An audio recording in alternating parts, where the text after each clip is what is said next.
here with Olga Naiman, and I know many people were waiting for this interview impatiently, and I can tell you that, of course, this is going to be like nothing you've heard before, because it's a very rare occasion when a star like Olga, whose work has been featured in all the major interior design magazines, is bridging her spiritual side and her incredible level of professionalism in order to help people upgrade their life through the 4 shamanic pillars of transforming your home into a temple.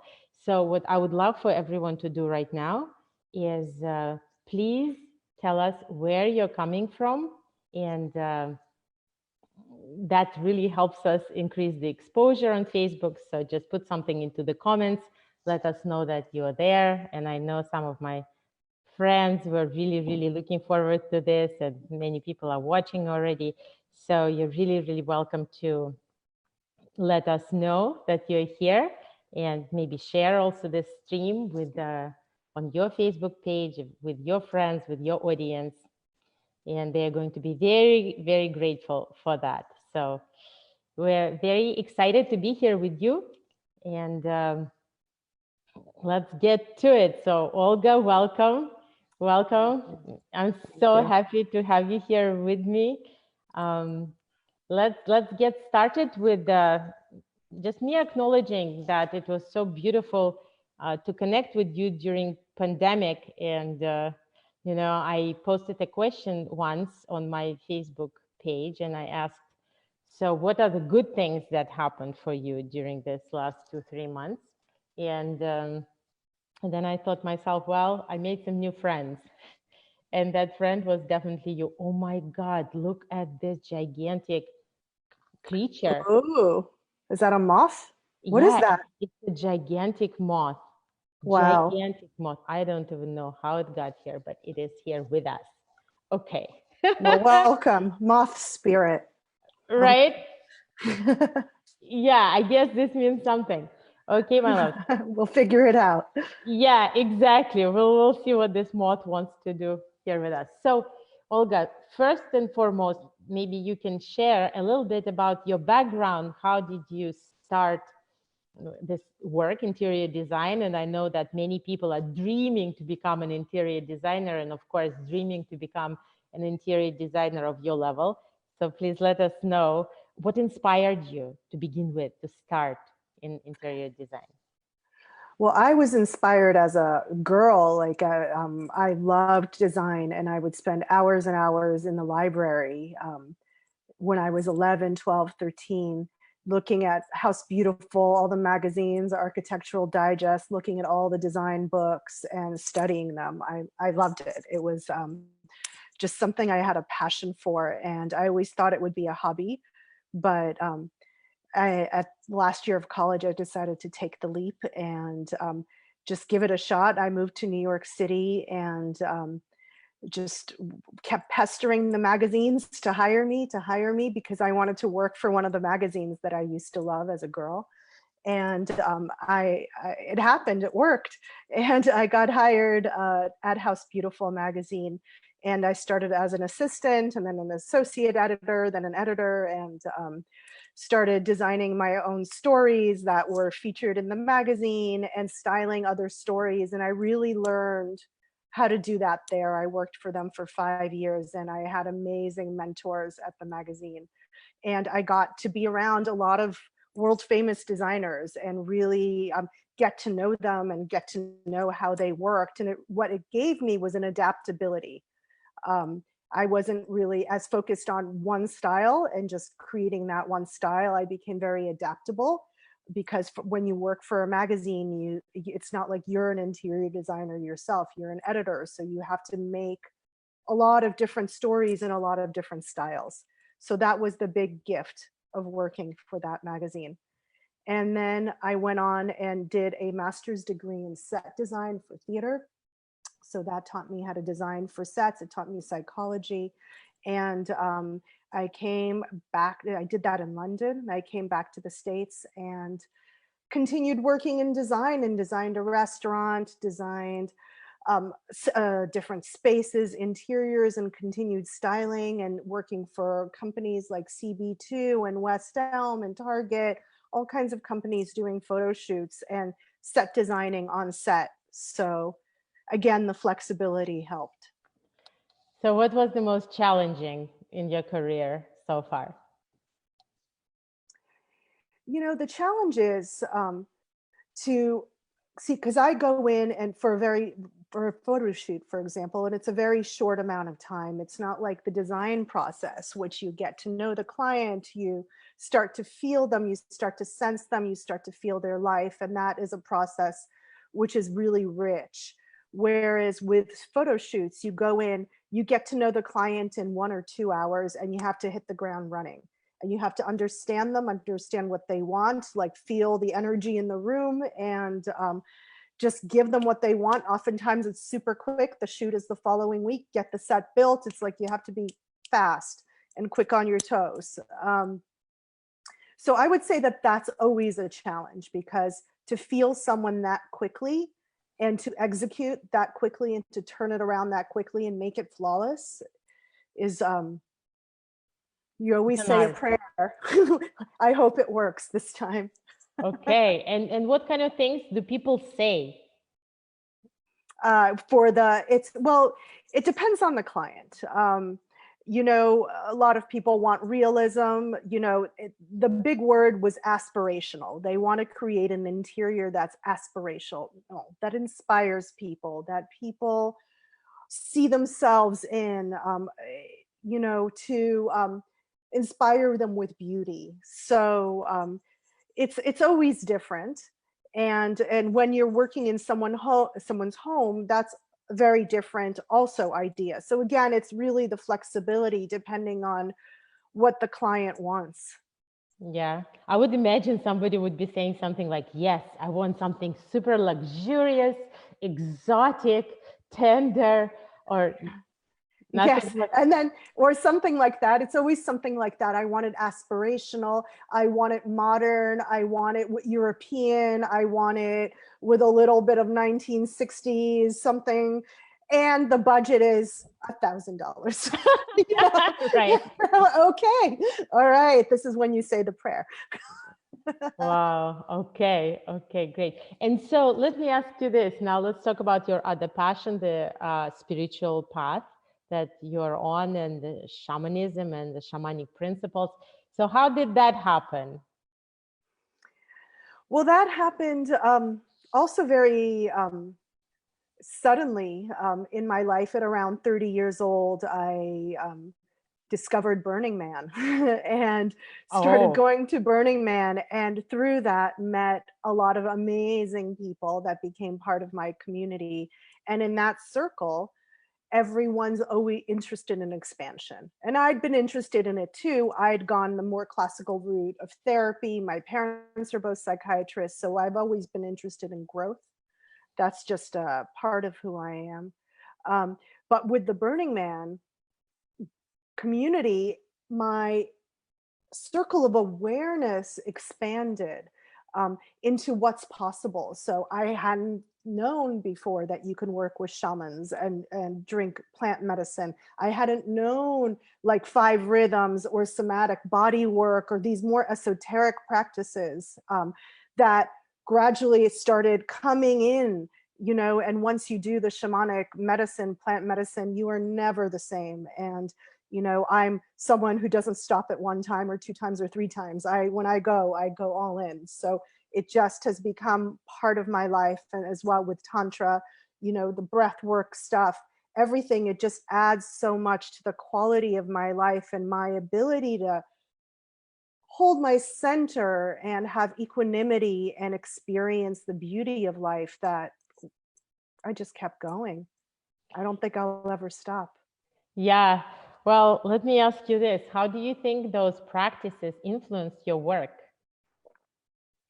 You know, it's an interesting question because at the beginning and, you know, quite far in, I kept it very separate. You know, the corporate world that I worked in, no one really wants to talk about these kind of subtle layers that I would perceive. I come from a background of theater, so I always think like, who's the person, who's the character that would live in this room? What's the energy here? So like the more I delved into this world of energy, that's like what's not seen, what's beyond reality, what's the energy that I'm trying to express with designing these scenes. So oh, there's a little echo. Is that on me? It's over. Yeah, the echo is done. Yes, what is the energy? So that became a big question. So that would come into my work gradually, but as I would be working, I would always be working from that perspective, but I wouldn't really share that with the clients necessarily, like how I was working or what methodology, because it's edgy, especially 10, 12 years ago when I started bringing this stuff up into corporate America. And you don't know how it was going to be taken. These days, more and more, especially since I've started working with personal clients and doing these consultations, that comes in more and more. I speak to that more and more, especially if the person is in the space in their life where they're ready to receive that kind of advice and counsel, where they're really ready to shift their life, where they're really ready to have those conversations. They may want those conversations.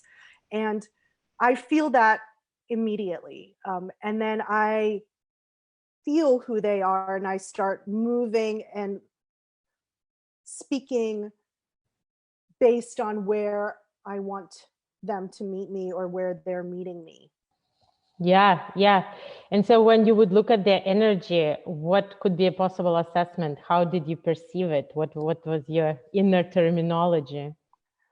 Well, it's different from everybody. It's different for everybody. I just, everybody, we all, when we meet a person, we read a person. And Yes. especially if they're our client, especially if you do coaching or any kind of work where you're working with a person's energy system or in therapy, or you're reading them. So I would come in, and what's awesome is you get to not only read the person, but read their space, and the space tells stories. So you're seeing the person and you're looking at their space and you're seeing like, okay, is there a harmony here? Is there a dissonance here? Is the person all beautifully dressed and then their space is a mess, because they don't know how to, they know how to care for their body self, but they don't really know how important the design is. Or is their space full of clutter? There's a lot of information then you start receiving. As soon as you walk in, the person starts talking, you start asking them questions. You're like, I wouldn't say bombarded, which I was gonna say, but it was like the information is rapidly flowing towards you of like, okay, and you're seeing exactly where the energy is stuck, where the person is stuck, and they're speaking to, I always ask them the questions of, where do you want to go in your life? Where do you see yourself in 2 years? Because I want to create a space that would hold that vision of who they are. Beautiful. Yeah. And this is a great question also for our audience. Where do you want to be in 2 years? And of course, I understand that right now, in this very interesting and uncertain times and turbulent times as well, it is difficult to imagine where you want to be in 2 years. But at the same time, we are facing so many things, so to speak, cleaning the basement of our collective psyche. Traumas are coming up, insecurities are coming up. We're really, really having a possibility to face ourselves. And also with that, to inquire, what is it that we are ready to let go of? And what is the destination where we want to arrive at? So this is my prompt for the audience. Where do you want to be in 2 years? And Olga, my question to you is this. So when you say that the information is kind of bombarding, and I'm sure it's bombarding you, just like it is bombarding me, for example, when I am just seeing a person. This is what I do. I read people. I'm still a humble student of reading space, although I also have some ideas. But what is possible? What is possible? And you said that things sing to you, right? Objects inside of a space, they sing to you. So what is possible to perceive? I understand that it's possible to see, yeah, it's messy or cluttered. Yeah, I can imagine that. I can see that. But what else is possible, especially in terms of, let's say, masculine, feminine dynamics or anything like this? Mm-hmm. Well, I mean, there's so much that you see, even when you first walk through the door. Even that, like, that's always a very important moment for me of, okay, I walk through the door initially. What am I feeling? What's the view from the door? Like, what am I seeing through towards? And how do I feel? How does my body feel in this space? Do I feel like welcomed? Is there somewhere to sit down, take off your shoes? Is there somewhere, has the person thought through, like, what comforts, like where, like being nourished by their space? Like, is there somewhere to put their mail? Is there somewhere to drop their keys? Is the coat hook close, or do you have to like go around the corner to hang the coat? You know, is there somewhere to put a bag, you know, that's not on the floor? So it's things like this. So that's from the beginning. That's from like when you walk through the door. And then that kind of body perception happens to me as I walk through the space. So I'm walking through the space with them and feeling the space and feeling, okay, is it comfortable? Is there, how are the objects arranged? Like, has there been a thought to put that, you know, to mix different things? Is everything the same color? Are there different textures? Like, and the masculine and feminine, to answer that question, the way I see it, it's always a play between the masculine is function, like practicality, and the feminine is the beauty and the accessories and the texture and the juiciness and the yumminess of the space, the deliciousness. So, and is there a balance between the two? Some spaces are very functional, and so you walk in and they're quite dry. You know, there's not that juiciness level. But it's very functional. The person's thought through, okay, here's the hooks, here are the coats, here's the thing to put my keys on. But then there's no beauty, there's no life, there's no sensuality in this space. And if the person is wanting to bring partnership into the space, I start having that conversation. Okay, so you want to bring partnership in. So let's think through the levels of sensuality that the space is holding, which means you're holding. Like, what are you giving yourself permission to do? Where are you holding yourself back? And the space starts speaking to that. Or the space could be really beautiful, a lot of stuff, beautiful things, but not organized, not functional, you know? So that means to me that the masculine feminine, that inner marriage is out of balance, you know, not only in the space, but inside the person. So we really work on those levels. And I really ask the person, where do you want to be? What do you want to change in your life? Where do you see yourself in 2 years? And then I look at their space and I think, how can this space support that? How can we create a space that can support this change, that can support this growth? So the person has room to expand, even if they're not moving into a bigger space, but within the same space and not spending a ton of money. How would we expand this container so that growth can be possible? Wow, this is so beautiful. And in my coaching practice, I have a term which is called deserving mind. And so we can tell how deserving a person is feeling based on so many things. For example, relationships that they choose for themselves. That's number one, probably. Yeah. But also, let's say the kind of lifestyle that they're choosing, or the clothing that they're choosing, the food, maybe also how much they are asking to be paid, how much they're charging. So there are so many things. And what you are saying, which is really incredible to me, is that you can see how deserving a person feels when you walk into their space. So if they arranged for their own comfort, if they thought things through, that means that they are more deserving. or if they want to invite people into their life, but meanwhile nothing is prepared for it, there is probably some kind of incongruency there. There's probably, maybe there's a part of them that is still holding on to them being alone, and while another part thinks that it is ready and open for some kind of partnership. So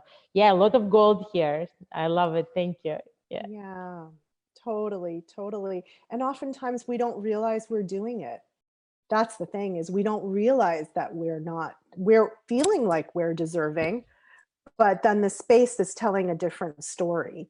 And a lot of times people don't look at their space in that way. They don't see, they don't know, no, they haven't been trained, to think through their space in that way. So this Yeah. is also an education in how to care for yourself through your space. Absolutely. I love it so much. And also how, for example, in Tantra, we always know that the body expresses the subconscious mind.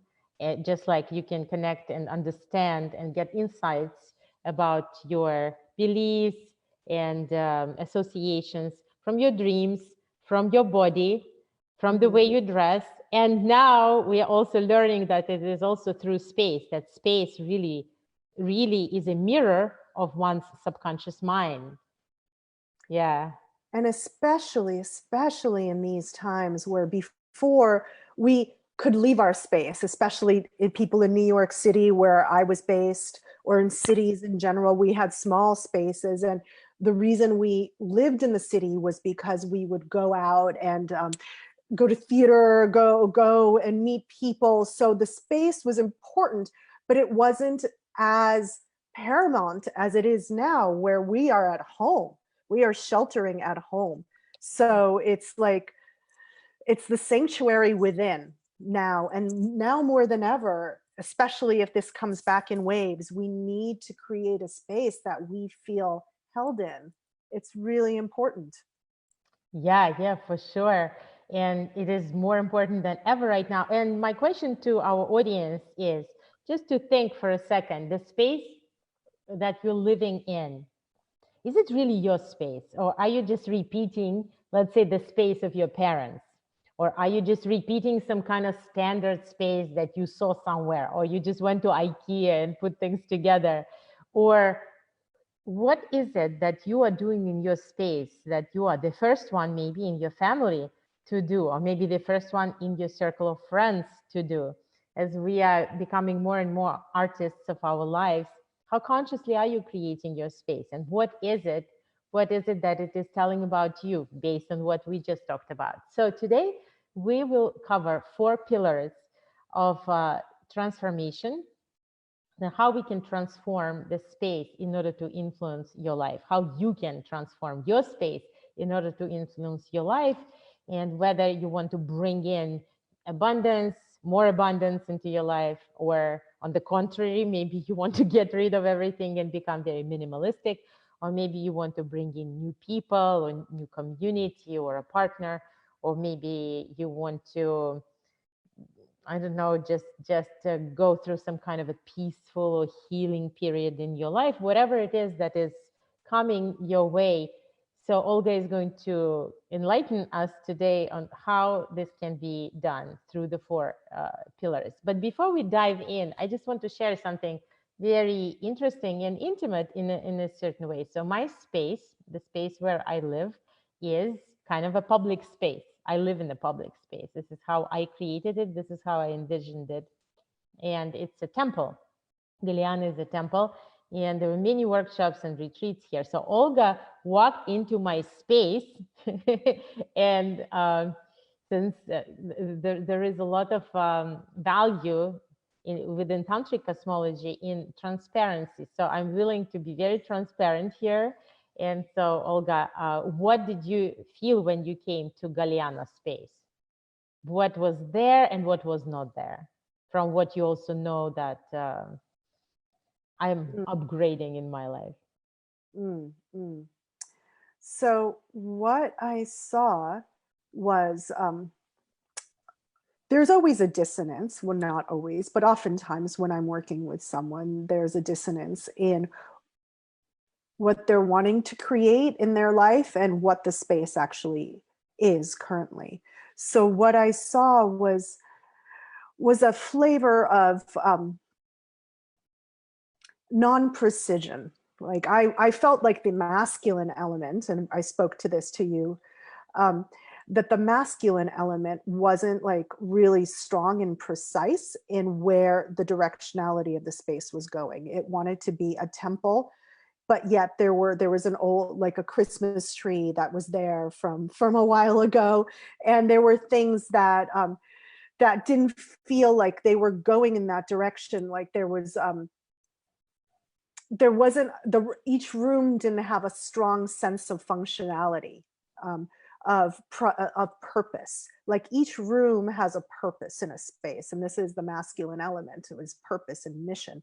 Each room has a mission, and I felt that was very fluid in that space. The space was like really unbalanced towards the feminine elements. So it like there was no like spine in the space that held the space erect. Pardon the pun. and and that's what I advised you at first. I said you have to clarify the space. You have to throw out everything that's broken. You have to throw out everything that you don't use. There was a lot of broken pottery, a lot of broken objects that you were probably thinking, oh, one day I'll get to these, one day I'll fix them. Oh, I don't like throwing stuff away. It's wasteful or whatever. We didn't get to the mental processes in them, but you were holding on to these things that were broken. And I said that if you want to move forward in your life, you have to really let go of what's broken. Because if you want to be like moving in a direction that has wholesomeness, that is whole, like the things that are broken aren't helping you. You have to energetically release them and define what each purpose is for each room and create structure and geometry in it. So that was one of the first things I spoke to with you. Yeah, and I loved it when you suggested to create a structure in the middle of the meditation room that would support, that would provide some kind of a fatherly support. And when you're saying that there was nothing in the space that would have that erection, what what it means to me is that that erection had to be me. So instead of me being the erection, maybe it would be really great to have something else around to be supporting that, to be supporting my feminine as well. Okay, wonderful. Well, thank you so much. And we will be working on my temple, and we will be able to show you in the coming interviews or reports or whatever posts we make, the before and after pictures. And it's not just the inner space, we're also taking care of the outer space as well, the landscaping. So I'm very excited to see what Galiana is going to turn into and what I am going to turn into. I'm always excited to see that. Okay, my love. So, so if you're ready, I guess we can move forward to the 4 pillars. And so what are they? 4 pillars of transforming your space into temple and upgrading your life.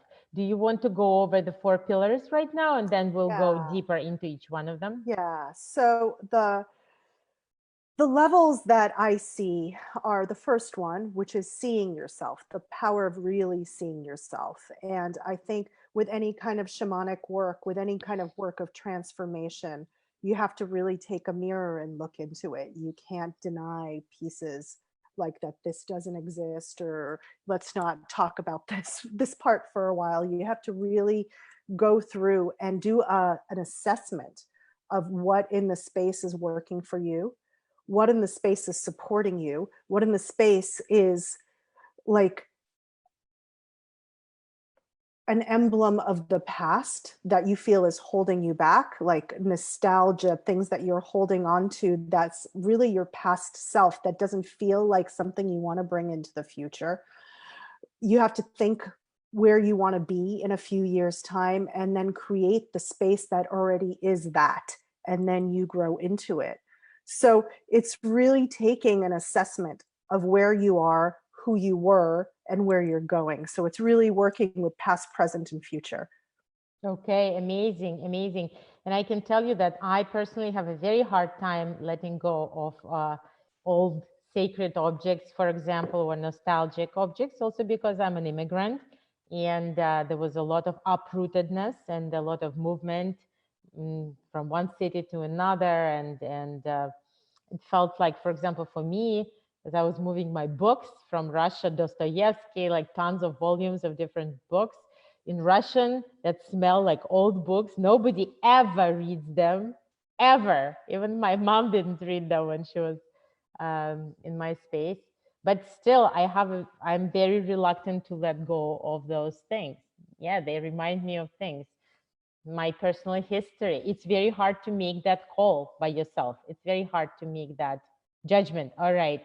So is this something that reminds me of that magical moment 5 years ago at Burning Man, when I met this magical creature and he looked like an angel and he gave me this total piece of crap. And now I have to let it go or what? So this is hard. It's pretty hard for me.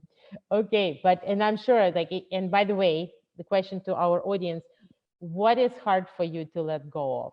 Is there anything in your space that you have a hard time letting go of? And of course, looking at yourself. And I would like to talk a little bit more about this, seeing yourself.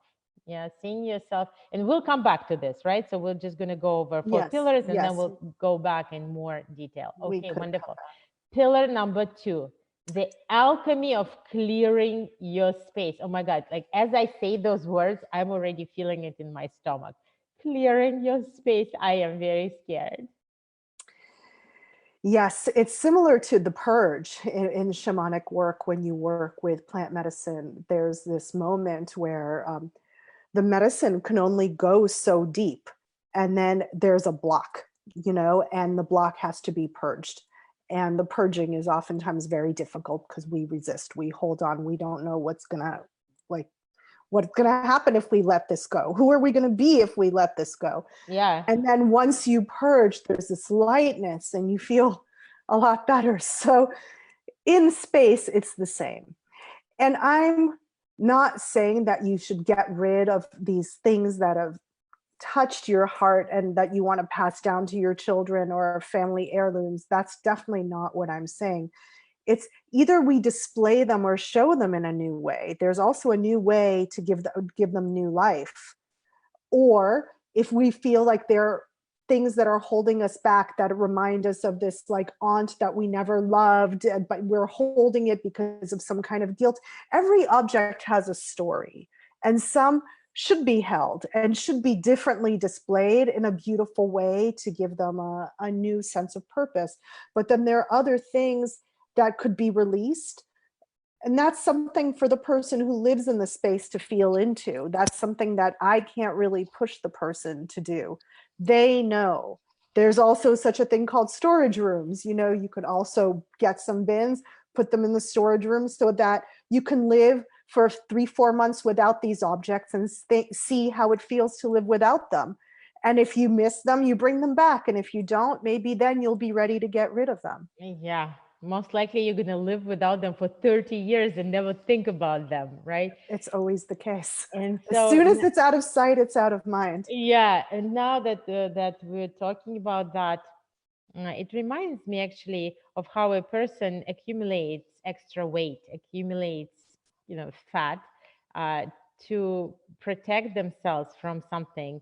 And this accumulation actually is this kind of protection from allowing, for example, their inner lover to come out, because maybe their inner lover has been traumatized before. Maybe they don't know how to set boundaries. Maybe they're afraid to give birth to their new self. So I imagine that probably clutter of the space is somehow probably related to extra weight or to clutter in the body and clutter in the mind. So I'm imagining it's all about letting go. Yeah, and there's different degrees of clutter. There's and it's very different for each person. So it's really such a personal expression. But if the clutter is really getting in the way of the energy circulating, that's when it needs to be addressed. That's when it needs to be a problem. There's some people whose personal style is maximalism. I'm actually one of those people. I love a lot of beautiful things around me. I'm not a minimalist. I love having a symphony of objects. And I feel like if they're paid attention to, and if they're moved around and shifted and thought through, that's not a problem. It's really when they kind of start accumulating like a dead weight. And the person, when we can feel it, you know, and most people, they don't notice it because it's so part of their everyday visual landscape. They don't notice it. And then when we bring the attention, like, look at this dusty vase or this dusty grouping of objects. Do you use them? Do you care about them? Do you, and that's when you start really thinking through those things. Like, no, why are they in that corner? Look at this very empty shelf. Like, can we rearrange them? Can we style them differently? There's so many ways to address it. Wonderful. Yes. And this is also reminding me of one slogan that I have within my Magnetic Woman program, which says, love it or fix it. Love it or fix it. And so my question to the audience, and please put it into the comments, is, are there objects in your space which are not fully loved by you, which are not really getting the freshest quality of your attention? Because dead weight that Olga is talking about is probably exactly that. It's some kind of an object or a bunch of objects that maybe created already some kind of pile on their own, not necessarily one on top of another, but somewhere on a shelf. Nobody ever looks there. Nobody remembers what is in there, right? It just kind of buried. All those things are kind of there. And you can just tell that nobody looks at them with love and admiration. So are there any objects like this? And by the way, again, since I work so much with Deserving Mind and helping people fall in love with their body, so it's also the same thing. What are the parts of your body that are not loved by you? That are kind of like, what is the dead weight? In this situation, weight is really weight. And I'm learning that the same thing happens with space. Number 3 pillar is the balancing of inner marriage. Inner marriage, what is that? What a fancy word. What is it? Do you like sign? Do you pay alimony? Do you get a divorce lawyer when you're sick of yourself? How does that work? I wish that was the case. I wish you could divorce different parts of yourself, but no, you have to love them more. So inner marriage, and we touched a little bit on this topic. It's a tantric term, and it's a concept that I learned in Tantra. And it's really the balance. We all have our masculine and feminine sides, like the right brain and the left brain.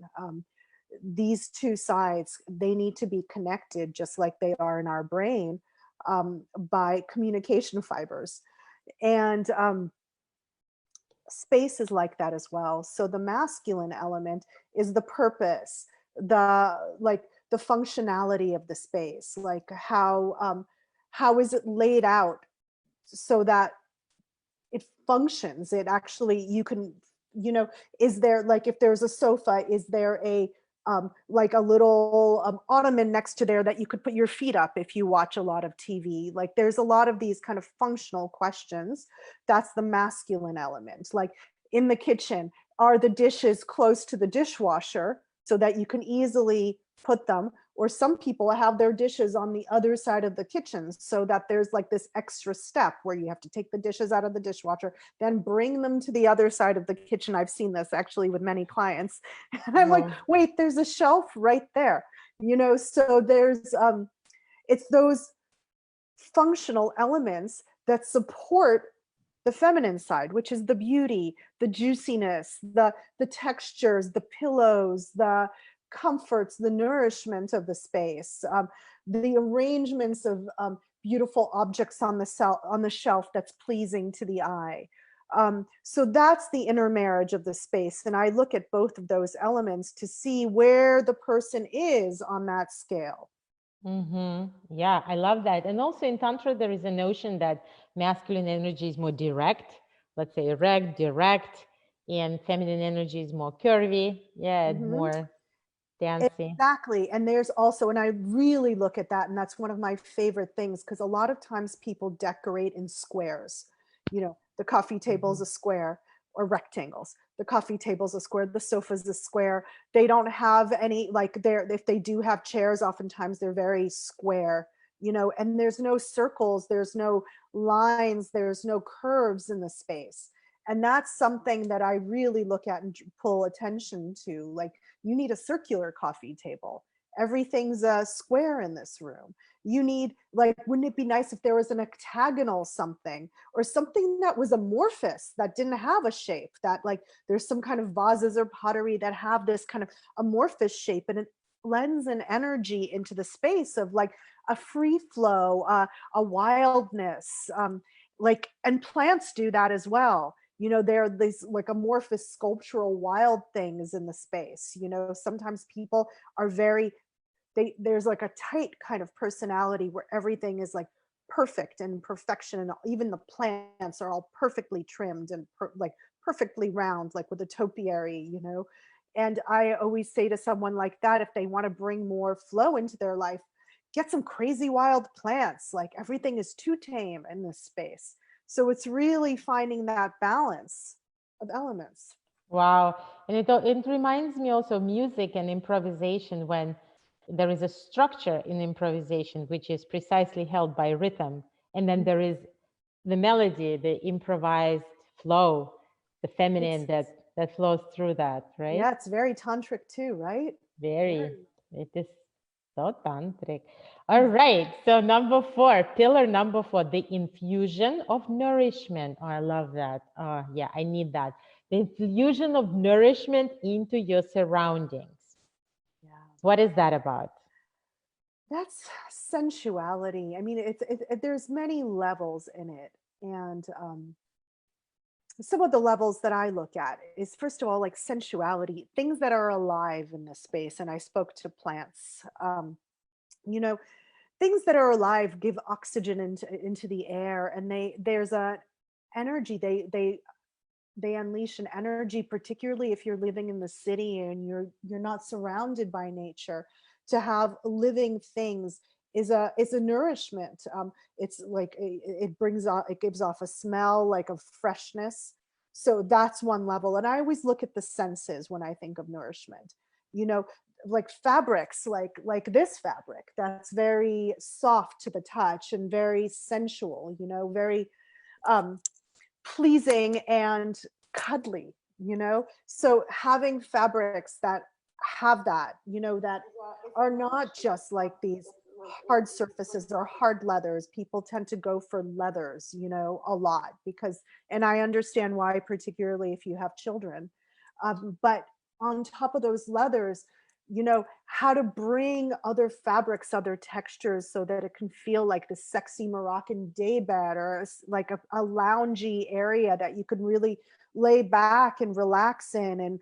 And is there like a throw right there so that you could cover yourself, you know, or a basket of throws so that other people, when they come over, they're feeling chilly, it's right there underneath your fingertips. That kind of stuff is nourishment. Like when it's thought through, like, okay, like I like to entertain, here's some like slippers for people, here's some extra seating for people that is soft and comfortable, you know, chairs that have curves on them that you can really lay into, relax into, lean back into, something that you could put your feet up. That's nourishment.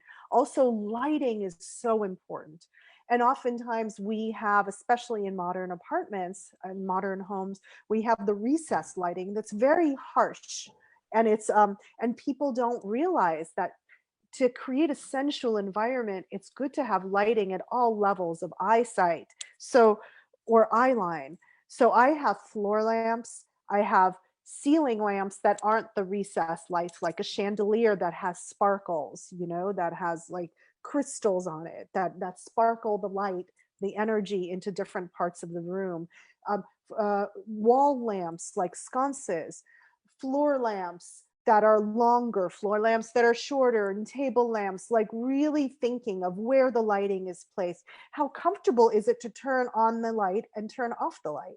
That's, people don't think, a lot of clients, like, you have to like lean over the sofa and like stick your hand into a hole, or something to like turn on the lamp, because people hadn't thought through I mean, they're basic things, but a lot of times we don't realize that we can give ourselves comfort. We could give ourselves nourishment. We could give ourselves softness and gentleness and compassion, and that it could be expressed through the home. I love that.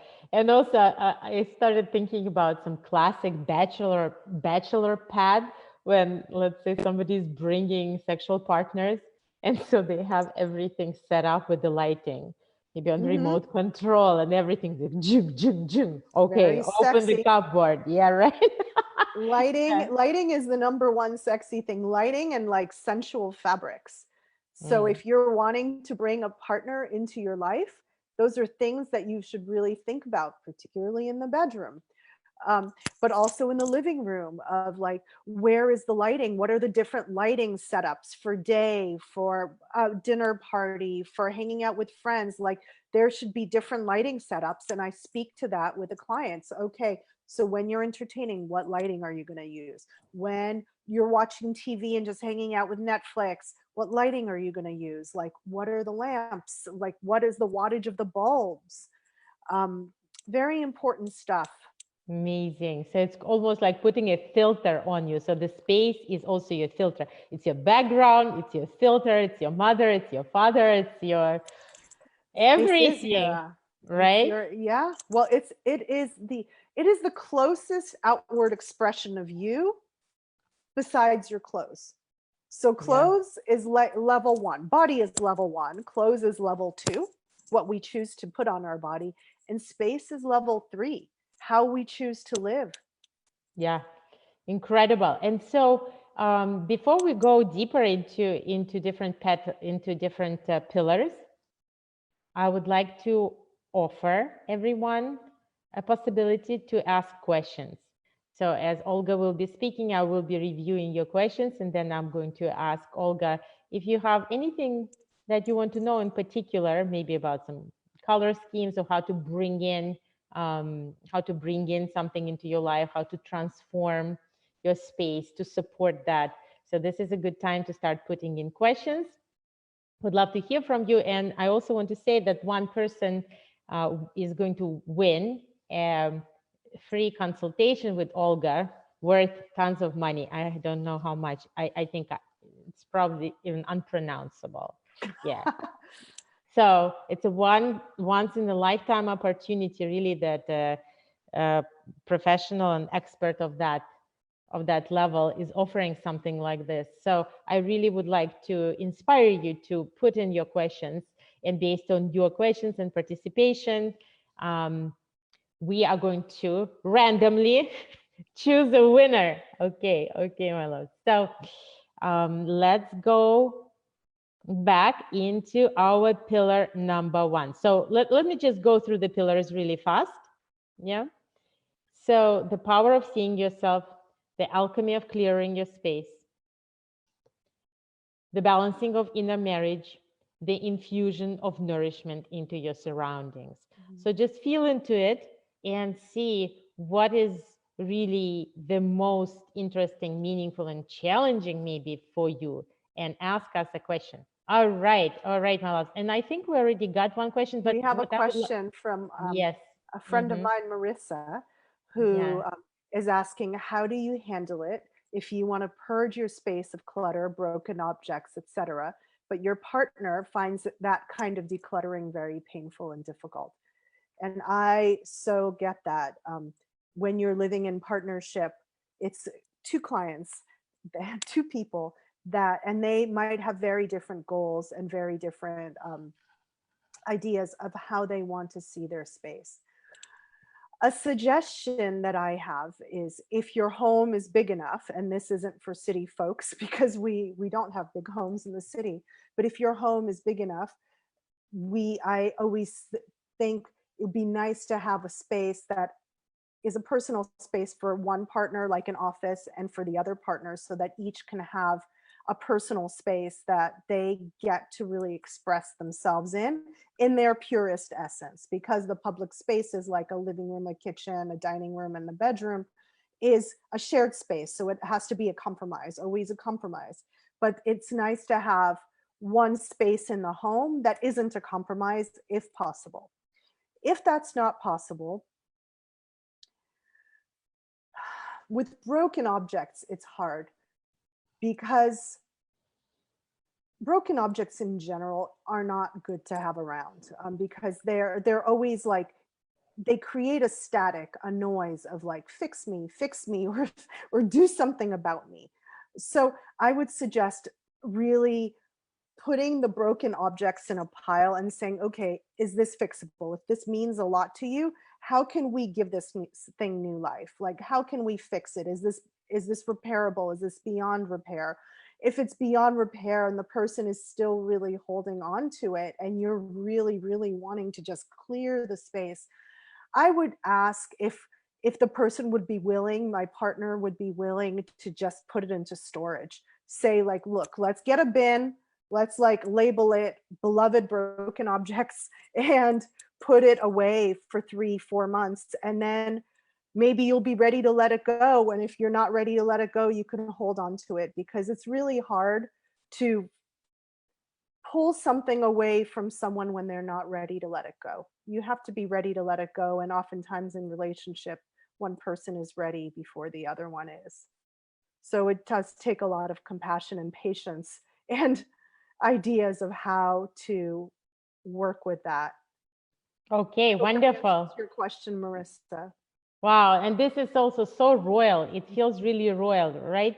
How the queen or another member of their family would be living in their own quarters, right? And then sometimes they would be even sleeping in their own bedrooms. And many women that I work with right now actually don't want to be spending every night in the same room or in the same bed with the same person for years and years. Sometimes it's really nice to have that freshness and to have the shared space and space of your own, and to come in new and fresh.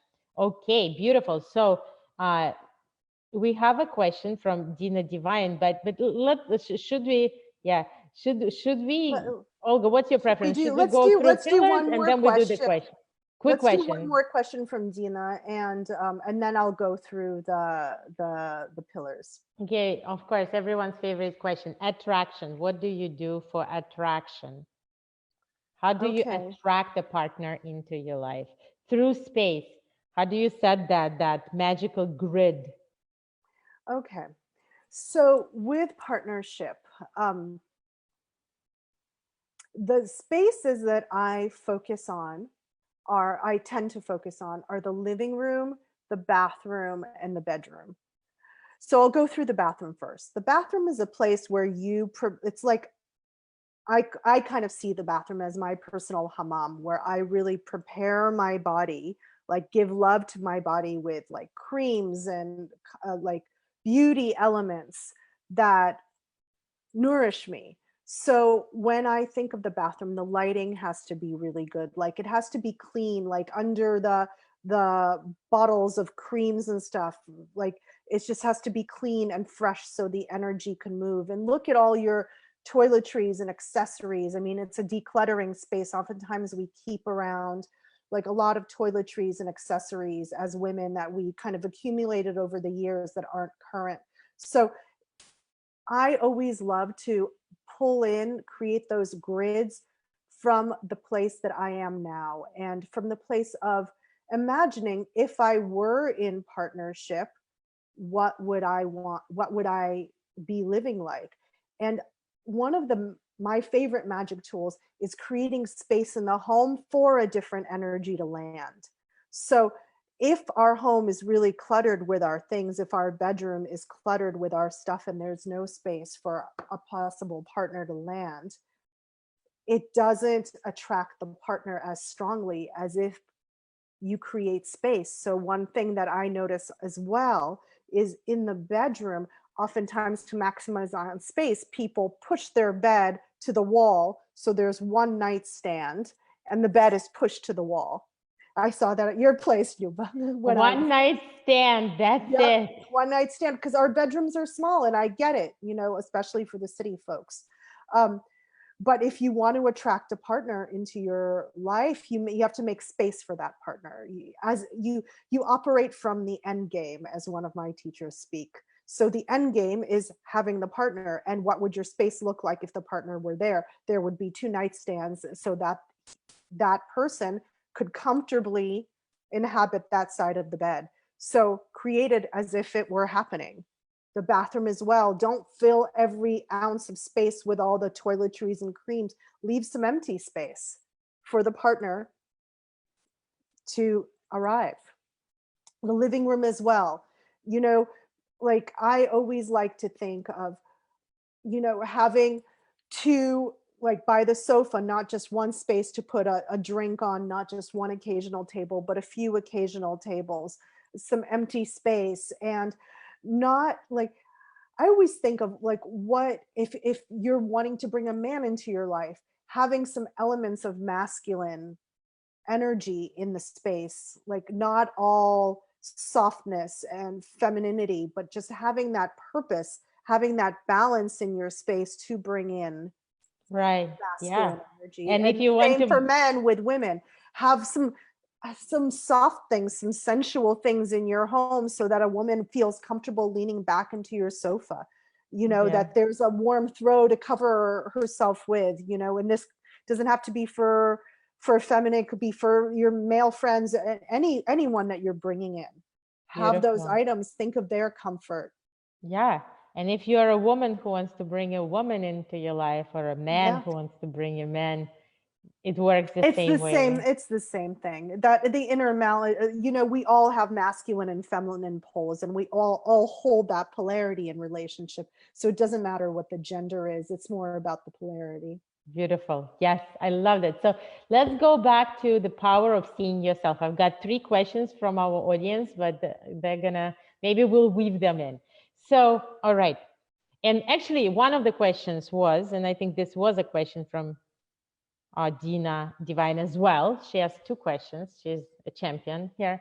And how, when you move into a new space, how do you use for directions, and how do you declutter? How do you approach it?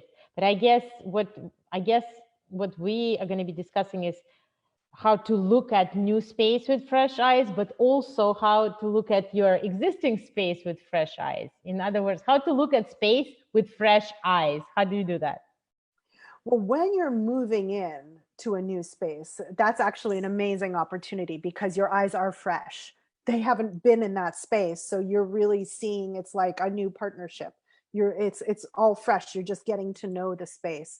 So I always think of like, I always ask the question, who do you want to be in this space? Because it offers you already a new opportunity. And because oftentimes people declutter when they're moving, the decluttering usually has happened because that's always a time where people really assess what they're willing and wanting to take forward into their new lives. So it's really about planning what you're bringing in and how it works with the new space. And like, it's always a getting to know you process. Most people can't afford a designer to come in and rethink the whole entire space for them and come into a space and buy all new furniture. So most of us are going to bring our existing items into the space. So it's really about putting it in as best you can and then living with it. And gradually within the year that you're living there, you start upgrading. You're like, oh, this sofa worked in my old apartment, but it's kind of small in this much bigger living room. Maybe I use it in my bedroom as a love seat, and then bring in a bigger, more comfortable plush sofa that I can really relax in. So it's really about also that balance. But I definitely suggest living with your things a bit in the new space and trying different configurations, because it's easy to move things from one room to another and just keep trying to keep experimenting until it feels good. Wow, I love that word plush. Plush sofa. Yeah. Plush. I want plush. So Luscious. plush. Plush. So let me ask you this. When you say, who do you want to be in that space? That's a very existential question. And I guess it could be quite a variety of answers. So in your experience working with so many people, can you give some examples of who people wanted to be in their space? Well, I was working with a client recently, and she's a meditator, but she had a lot of, and she lives with she has a husband and a child, and she couldn't find a comfortable space in her home to meditate in because there was a lot of visual noise. Like there wasn't enough storage space in her home, so that all the objects were out and they were all talking. You know, when objects are out, that shouldn't be out, and then they shouldn't be seen. They're not attractive enough to be seen. They should be behind closed doors. They all start talking, and it's very hard for the mind to like settle in. So she wanted to be a stronger meditator, and she was experiencing like a creative block. Like she was kind of blocked up in her work, and that was because her office was cluttered and it wasn't really working in a configuration, and there was no inspiration in her office. There was no like beauty in it. It was all function, all masculine, all like, okay, we got to get this done, we got to get this done. And when you're in that space, it's really hard because there's a pressure on you to perform. And then when you're not performing, you start blaming yourself. You know, why am I not performing? So so it's like those are the energies that I felt around her, and what I sensed that she wanted to be was like more quiet and more creative, and more kind to herself, and just have a softer space for work. And that was the first thing we did, was we rearranged her office, and immediately she texted me the next day. She's like, oh my god, it's flowing, the ideas are flowing, everything's moving. It makes a big difference. I love that. So, question to the audience: do you want to be more kind to yourself? So, if you do, what is it in your space that you think could give you more nourishment and make the whole experience of living kinder for you? Number two, the alchemy of clearing the space. And we had a question. And the question was this, and this is my question as well. So what is, and we touched upon it for a little bit, what is the parameter, right? And you said dead weight. Yeah, what is the parameter? Like you're looking at something, you have a piece of your life connected with it somehow. Sometimes it's more random, sometimes it's less random. Sometimes you really at some point made the contact with that object. What's the criteria? How would you describe it? I'm always someone that likes to honor those things. You know, I ask the client, does this object, does it bring you joy? Like, not in the Marie, I guess in the Marie Kondo way, but does it evoke good feelings? If it evokes good feelings, then honor it, then actually place it on a pedestal, place it on an open shelf. I oftentimes help the clients style their bookshelves. A lot of people have these beautiful bookshelves, and they're either half empty or kind of messy, or, you know, not really considered. You know, they kind of put the books in, but that's really an opportunity. A bookshelf is an opportunity. Shelves are an opportunity to bring objects together, to mix different materials. And I feel like if the object brings you joy, there's no reason to get rid of it. I would never advocate for that. It's more honoring it, displaying it, honor your history, honor where you've come from.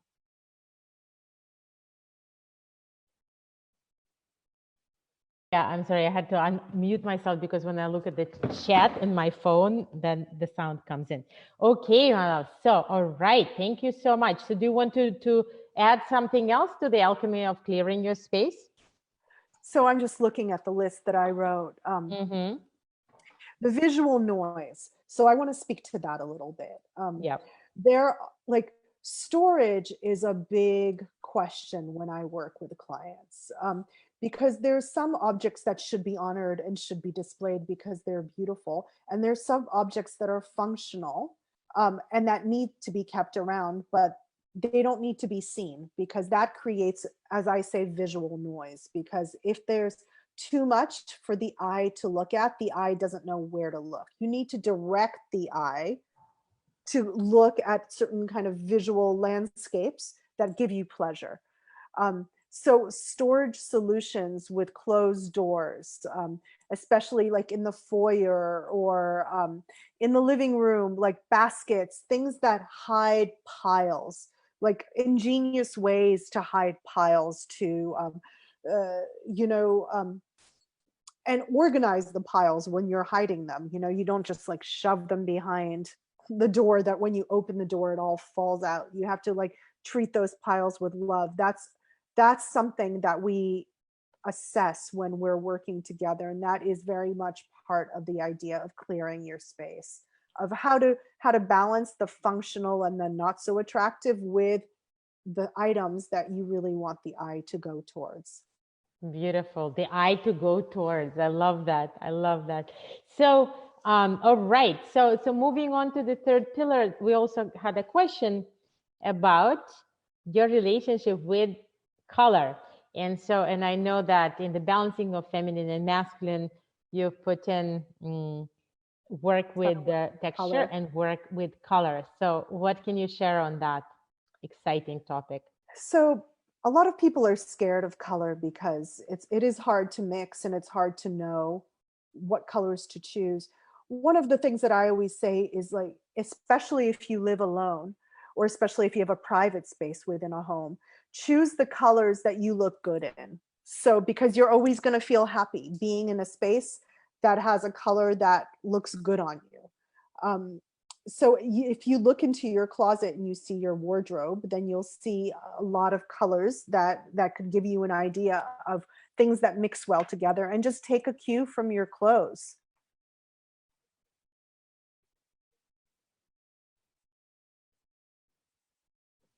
All right. Had questions. Well, I was just checking the questions. Yeah. Okay. Okay, my love. Amazing. Amazing.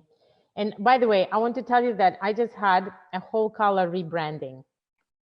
A friend of mine gave me this huge insight that I'm not what I used to think I am.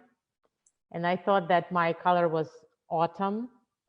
And No, you're winter. I'm winter. See, that's why I'm wearing this metallic color. And I started incorporating that color into my surroundings. And it's interesting, it's daring, it's new, it's colder, it is more solemn in a certain way, and royal and luxurious in a certain way. And it definitely is more empowering. This is what I found. And I'm starting to really love those cobalt tones, love those sapphires, emerald greens. So this is a very interesting new exploration for me as well. Okay, and now moving on, and this is our last pillar, infusion of nourishment. And we talked about how our senses inform our design. Let's talk about accessories, how accessories add richness to the space and how you weave together the elements.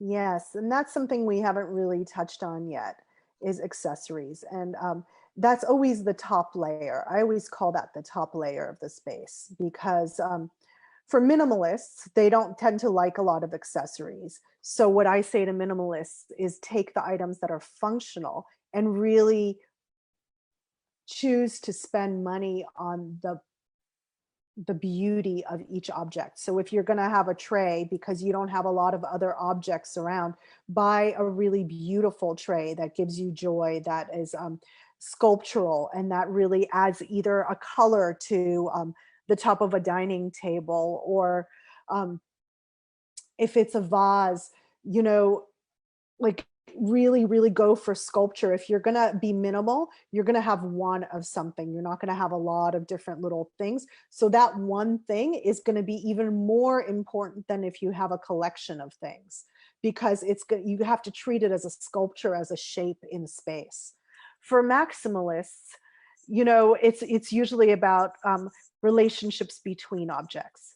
So that's when you start really mixing materials. And you could go so many different ways with this. You can have a whole row of a similar kind of vase, like that's a collection. Like if you collect green vases, for example, you can have a whole shelf of green vases, and that could be really, really beautiful. Or you can really mix vases with wooden cubes and then metal and glass, and really do a collection of different things that have different textures and heights. And this is where you kind of let your inner artist come out. And if you don't have one, then ask the most arty friend you have to come and play with your bookshelves, so that you could really have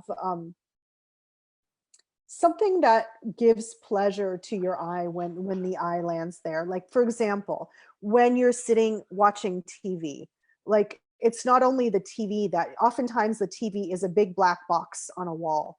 But when that big black box is not on, what's underneath the box? What's to the sides of the box? Like, a lot of people put a TV on a whole wall, and they don't put anything else around the TV. And it's just like an altar to a television. And you want to soften that a little bit, and that's where accessories could go a long way. Another one of my suggestions with one of those big TV walls is put wallpaper on the wall, so that the TV is not a big black box on a stark white wall, so that it starts getting richness. And then put a shelf under the TV with objects that don't block the TV, but that they're in harmony with the TV. And that's where accessories start coming in, and you can weave stories, narratives with objects. Beautiful. I love that. I love that. And thank you so much for being so non-judgmental about TV, because what I would say right now is like, yeah, throw that TV out.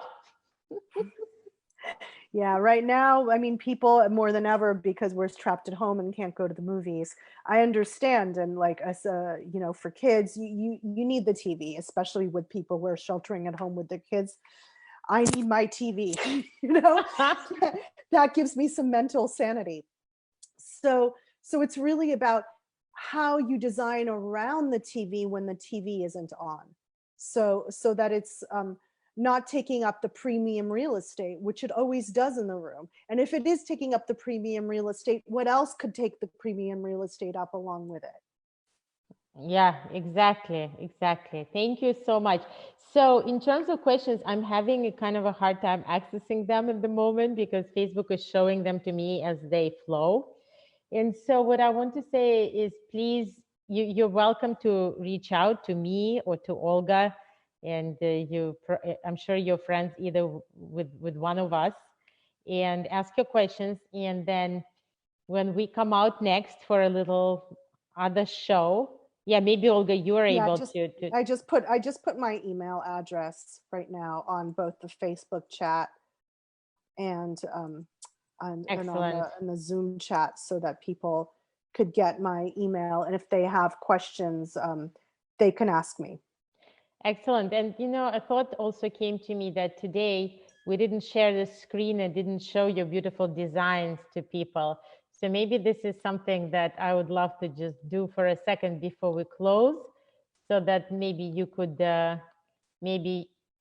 tell us something about something that you designed, if we touched upon it during our conversation, if there is any visual that